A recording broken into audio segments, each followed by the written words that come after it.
Как да начертаем окръжност? Тук се опитвам да я нарисувам на ръка, но не успявам. Дори мама не успява. После вземам нещо кръгло, което да очертая. Една капачка и един капак от тенджера. Така се получава хубава окръжност. Окръжност е линията, която е очертана около кръга. Можем да опитаме да премерим нейния диаметър.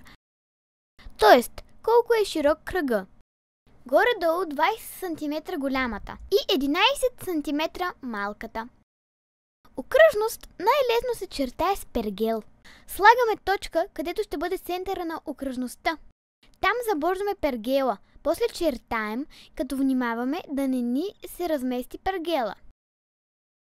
Може да изберем колко голяма окръжност да начертаем. Ако разкрачим пергела на 20 см, тогава радиусът на нашата окръжност ще бъде 20 см, а диаметърът ще бъде 40 см. Тоест, тя ще е широка 40 см. Ето го диаметърът на окръжността.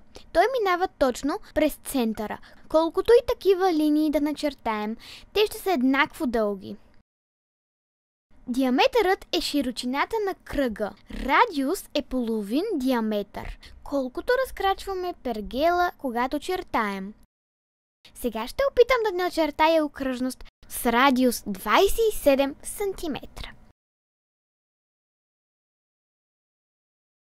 Малко се смачка в долния край.